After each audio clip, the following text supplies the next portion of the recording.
Chapter 2 constitutional design सब part politics. Constitutional design का मतलब होता है संवैधानिक डिज़ाइन मीन्स प्रारूप। संवैधानिक प्रारूप चैप्टर जो है उसे हम एक ओवरव्यू के साथ शुरू करते हैं, क्योंकि आपने डेमोक्रेसी के बारे में तो जो प्रीवियस चैप्टर है उसमें पढ़ रखा है। आपको मालूम ही है कि डेमोक्रेसी क्या होती है। डेमोक्रेसी की सबसे अच्छी जो डेफिनेशन है वो Abraham Lincoln president of USA जो थे उन्होंने दी थी। तो लास्ट चैप्टर में आपको वो बताई गई है, आप जानते हो कि डेमोक्रेसी क्या होता है। यहाँ पर उसका एक ओवरव्यू दिया हुआ है चैप्टर का। ओवरव्यू में ये है कि we noted in the previous chapter that in democracy the rulers are not free to do what they like. कि जैसा कि हम अपने पिछले अध्याय डेमोक्रेसी में पढ़ चुके हैं, डेमोक्रेसी के बारे में, वहाँ पर ये कहा गया कि जो शासक होते हैं डेमोक्रेसी में वे अपने मन से कुछ नहीं कर सकते। There are certain basic rules. यहाँ पर कुछ बेसिक रूल्स होते हैं जो कि सर्टेन होते हैं, निश्चित होते हैं, that the citizens and the government have to follow. इन बेसिक रूल्स को एक डेमोक्रेटिक कंट्री में सिटीजन्स को एंड द गवर्नमेंट दोनों को ही फॉलो करना होता है। All such rules together are called constitution. जब सभी जो रूल्स होते हैं साथ साथ चलते हैं, यानी सिटीजन्स के लिए भी जो हैं और जो रूलर्स के लिए भी हैं, जब दोनों साथ काम करते हैं, मिलते हैं, साथ काम करते हैं, तो उन्हें कॉन्स्टिट्यूशन कहा जाता है as the supreme law of the country. और यही देश का सुप्रीम लॉ होता है। The constitution determines the rights of citizens. जो संविधान होता है वो नागरिकों के अधिकारों का निर्धारण करता है। The powers of the government and how the government should function. तथा यह भी तय करता है कि सरकार की शक्तियाँ क्या हैं, उन्हें कार्य कैसे करना है, यानी उनका काम करने का जो तरीका है उसे भी तय करते हैं। कौन करते हैं? उसका निर्धारण संविधान करते हैं। In this chapter we ask some basic questions. कि इस अध्याय में हम आपको कुछ बेसिक क्वेश्चंस जो हैं वो बताएंगे about the constitutional design of a democracy. एक संवैधानिक प्रारूप के रूप में कि वो लोकतंत्र में या डेमोक्रेसी में कैसे काम करता है। Why do we need a constitution. हमें संविधान की आवश्यकता क्यों होती है। How are the constitution drawn up. कि जो हमारा कॉन्स्टिट्यूशन है उसका प्रारूप, उसकी रूपरेखा कैसे तैयार होती है। Who designs them. कौन इनके प्रारूप को तैयार करते हैं। एंड इन व्हाट वे, कैसे करते हैं।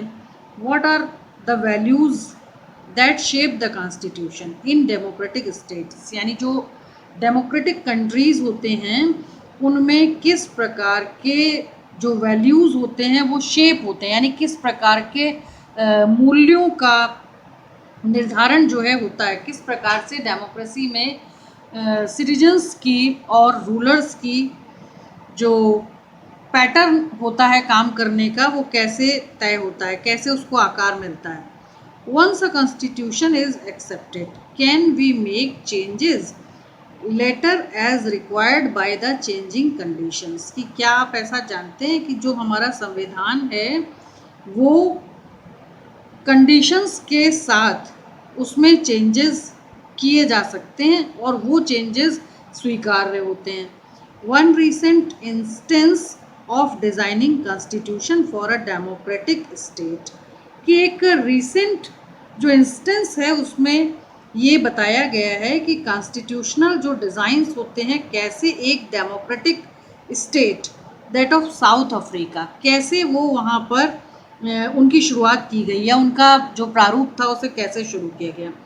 We begin this chapter by looking at what happened there and how the South African went about this task of designing their constitution. कि हमें इस अध्याय में ये भी पता चलेगा कि जो साउथ अफ्रीकन्स थे वे किस प्रकार की टास्क उन्होंने की जिससे कि उन्होंने अपने संविधान का प्रारूप तैयार करने में उन्हें मदद मिली। Then we turn to how the Indian constitution was made. उसके बाद फिर हम इस बात पर आएंगे कि कैसे भारतीय संविधान जो था वो तैयार किया गया, what its foundational values are, और इनकी जो आधारभूत मूल्य हैं, इनके जो बेसिक मूल्य हैं वो क्या हैं, and how it provides a good framework, किस प्रकार से एक अच्छी रूपरेखा संविधान की जो थी उसे कैसे तैयार किया गया, for the conduct of citizens, यानी सिटीजन्स के लिए, उनके चारित्रिक निर्माण के लिए, and that of the good government, तथा अच्छी सरकार बनाने के लिए या अच्छी सरकारी प्रणाली चलाने के लिए। ये हमारा एक ओवरव्यू था। उसके बाद हमारा जो टॉपिक है फर्स्ट बच्चों, ये जो हमारा टॉपिक है इसका नाम है democratic constitution in south Africa, यानी कि दक्षिणी अफ्रीका में लोकतांत्रिक संविधान। यहाँ पर मैं आपको एक बात बता दूं कि यहाँ पर एक लीडर थे जिनका नाम था Nelson Mandela. Nelson Mandela south African एक ऐसे नेता थे जैसे इंडिया में हम फादर ऑफ द नेशन के तौर पर सबसे ज़्यादा रिस्पेक्ट और रिगार्ड किसका करते हैं, बापू जिनको हम कहते हैं, महात्मा गांधी जी का। वैसे ही साउथ अफ्रीका में सबसे ज़्यादा सम्मान पाने वाले जो नेता थे उनका नाम था नेल्सन मंडेला। उनकी एक स्पीच से यहाँ फॉर्मल चैप्टर आपका शुरू होता है, उनकी स्पीच में, और वे एक अश्वेत जाति के थे। अश्वेत मीन्स वो एक ब्लैक रेस के थे। ब्लैक रेस का मतलब क्या होता है कि वो एक अश्वेत थे, काले व्यक्ति थे। और साउथ अफ्रीका एक ऐसा कॉन्टिनेंट है जहाँ के नॉर्दर्न पार्ट में, यानी नॉर्दर्न अफ्रीका में वाइट्स यानी यूरोपियंस लोग ज़्यादा रहते थे, और जो साउथ अफ्रीका थी वहाँ पर ब्लैक्स जो लोग थे वो लोग रहते थे। अब अगर हम ह्यूमन जोग्राफी के हिसाब से देखें, जोग्राफी का एक पार्ट है ह्यूमन जोग्राफी, अगर हम उसके हिसाब से देखें तो वाइट रेसेस, ब्लैक रेसेस और येलो रेसेस, 3 रेसेस होती हैं। येलो रेसेस में हमारे कौन आते हैं, जो लोग मंगोलाइड कहलाते हैं, यानी Mongoloid means Chinese, Nepalese, Japanese, ये मंगोल कहलाते हैं। मंगोल का मतलब होता है कि इनका चेहरा सपाट, इनकी हाइट कम, इनकी आँखें छोटी, और इनकी नाक जो होती है वो चपटी होती है, ऐसा ह्यूमन जोग्राफी में बताया गया है। और उसके बाद है कि हमारे वाइट रेसेस क्या होते हैं, जितने भी हमारे यूरोपियंस हैं ये सभी वाइट रेसेस में आते हैं, क्योंकि इनका स्किन कॉम्प्लेक्शन जो होता है वो वाइट होता है। उसके बाद जो थर्ड टाइप के रेसेस होते हैं वो होते हैं ब्लैक रेसेस। इनमें आपके एशियन, अफ्रीकन लोग आते हैं, और ये एशियन और अफ्रीकन जो होते हैं ये मोस्टली ब्लैक कलर के होते हैं, इनका जो स्किन कॉम्प्लेक्शन होता है वो ब्लैक कलर का होता है। अच्छा, जो नीग्रोइड लोग यानी जो इंडियंस होते हैं उन्हें हम कलर्ड कहते हैं या कलर्ड के नाम से जानते हैं, यानी ह्यूमन जोग्राफी में। और जो अफ्रीकन्स थे इनमें बहुत सारी स्पीसीज़ होती हैं, जैसे इन्हें हम बुशमैन, बद्दू और आपके पिग्मीज़, बहुत सारे तरह के लोग होते हैं इनमें। हालांकि ये हमारे टॉपिक का विषय नहीं है। तो जो ब्लैक रेसेस के लोग होते हैं इनमें मेन होते हैं नीग्रोज़।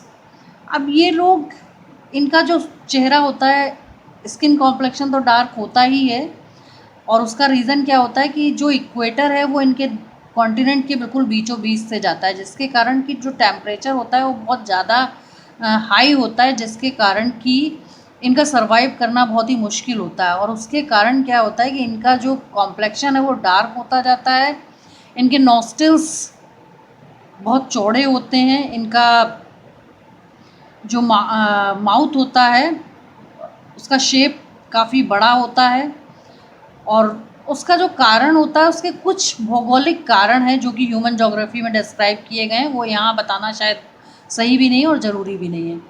तो इस तरह से ये लोग ब्लैक रेसेस के होते हैं। इनके जो विकार चेहरे पर आपको दिखते हैं, आप हमारे हिसाब से जो विकार होते हैं वो इक्वेटर के नज़दीक होने के कारण होते हैं, क्योंकि इनकी जो सर्वाइविंग कंडीशंस होती हैं वो काफ़ी टफ होती हैं, जिसके कारण कि इनका जो चेहरा होता है वो विकृत हो जाता है, और कॉम्प्लेक्शन तो डार्क होता ही है।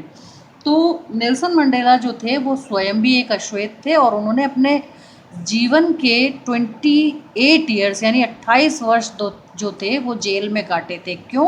क्योंकि वो नॉर्थ अफ्रीका में रहने वाले जो श्वेत लोग थे, यानी कि जो यूरोपियंस थे, जो जिन्होंने अफ्रीका को अपनी कॉलोनी बना रखा था, उन लोगों के विरुद्ध उन्होंने क्या किया था कि प्रोटेस्ट किया था अपने अधिकारों की मांग को रखने के लिए। इसलिए नेल्सन मंडेला को वहाँ पर सभी लोग बहुत ज़्यादा रिस्पेक्ट करते हैं। ठीक है, तो चैप्टर हमारा फॉर्मली शुरू होता है यहाँ पर, I have fought against white domination and I have fought against black domination. I have cherished the आई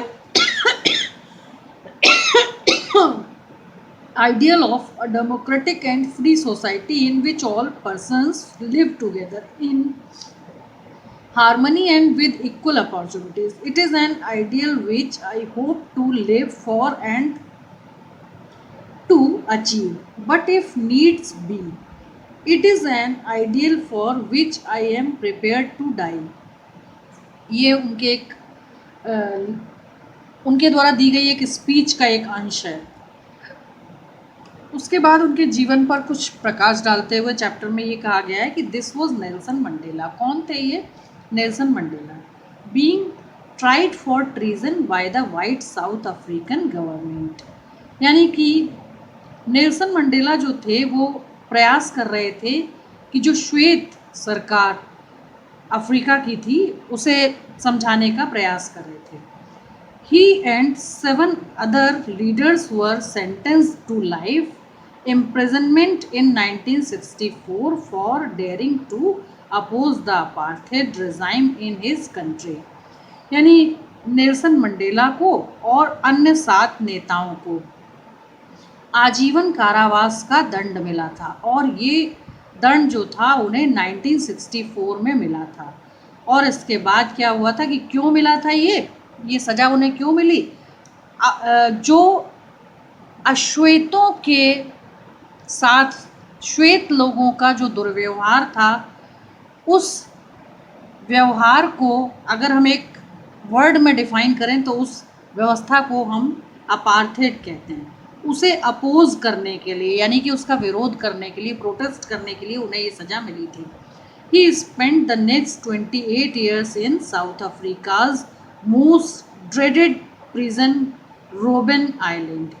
यानी कि उन्होंने अपने जीवन के 28 वर्ष जो थे बहुत ही चिंतन में व्यतीत किए थे एक कैदी के रूप में रोबेन आइलैंड में। रोबेन आइलैंड में उनको कैदी बनाकर रखा गया था। Struggle against apartheid. अब जो टॉपिक है वो है हमारा स्ट्रगल अगेंस्ट अपार्थेड, यानी अपार्थेड के विरुद्ध संघर्ष, struggle. Apartheid was the name of A system of racial discrimination. यानी अपार्थेड जो है उसका मतलब होता है ए सिस्टम ऑफ रेशियल डिस्क्रिमिनेशन, यानी कि एक प्रजातीय भेदभाव की प्रणाली यूनिक टू साउथ अफ्रीका, जो कि बहुत ही यूनिक था। उसके ऐसे मतलब उस प्रकार के जो कुछ उदाहरण थे वो साउथ अफ्रीका में देखने को मिलते हैं, इंडिया में देखने को मिलते हैं। The white Europeans imposed this system.